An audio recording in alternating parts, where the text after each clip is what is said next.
السلام علیکم۔ ملکی اور غیر ملکی تازہ ترین خبروں اور کرنٹ ایشو سے باخبر رہنے کے لیے ہمارے ساتھ رہیں۔ رخ کریں گے اسلام آباد کا۔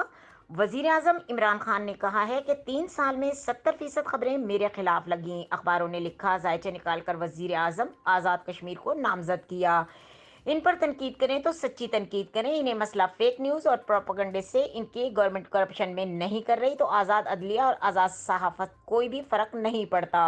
اسلام آباد میں ڈیجیٹل میڈیا ڈیولپمنٹ پروگرام کے آغاز کے حوالے سے تقریب میں خطاب کرتے ہوئے وزیر اعظم نے کہا کہ دنیا ڈیجیٹل میڈیا کی طرف جا رہی ہے۔ نوجوانوں کے لیے ڈیجیٹل میڈیا ڈیولپمنٹ پروگرام کے آغاز پر بہت خوشی ہوئی۔ 3 سال سے 70% خبریں میرے خلاف لگیں۔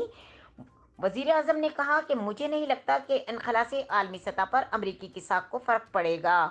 وزیر اعظم نے کہا کہ مجھ سے زیادہ ٹیلنٹڈ کھلاڑی تھے لیکن میں اپنے ترجیحات طے کرتا تھا۔ نوجوان کبھی بھی خود کو کمتر نہ سمجھیں، ہمیشہ بڑے اہداف کے حصول کے لیے کوشاں رہیں۔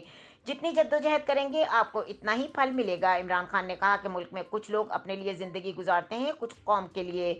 دنیا انہیں یاد رکھتی ہے جو انسانوں کے لیے کچھ کرتے ہیں۔ انسانیت کی خدمت کرنے والا بڑا انسان ہوتا ہے۔ اسلامی ریاست ہے، ہم طاقت کے آگے گھٹنے ٹیک دیتے تھے۔ اسلامی ریاست خوددار ہوتی ہے، کسی کے سامنے جھکتی نہیں۔ عمران خان نے کہا کہ خیبر پختونخوا میں ہر خاندان کے پاس 10 لاکھ روپے کی ہیلتھ انشورنس ہے۔ مزدور کے لیے پناہ گاہوں کو مزید بہتر کر رہے ہیں۔ وزیر اعظم نے کہا کہ طاقتور کو قانون کے نیچے لانا ہے۔ 3 سالوں سے شور مچا ہوا ہے، طاقتور کو قانون کے نیچے آنا ہوگا۔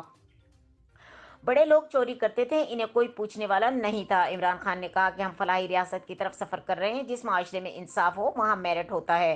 قانون کے حکمران سب سے اہم ہیں۔ ہم طاقتور کو کبھی بھی کہہ رہے ہیں کہ حساب دو۔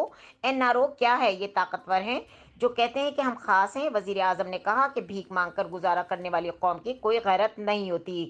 جتنا سچ پر رہیں گے آپ کا اسٹیٹس اتنا ہی اونچا ہوگا۔ جو سچا ہوتا ہے معاشرہ اس کی عزت کرتا ہے۔ صحافت جھوٹی خبر والا زیادہ دیر پائیدار نہیں ہو سکتا۔ ہماری حکومت چاہتی ہے کہ سچ لکھیں۔ پاکستان کی تاریخ میں کبھی میڈیا اتنا آزاد نہیں ہوا۔ مزید خبروں اور اپڈیٹ کے لیے دیکھتے رہیں کے نیوز چینل انٹرنیشنل۔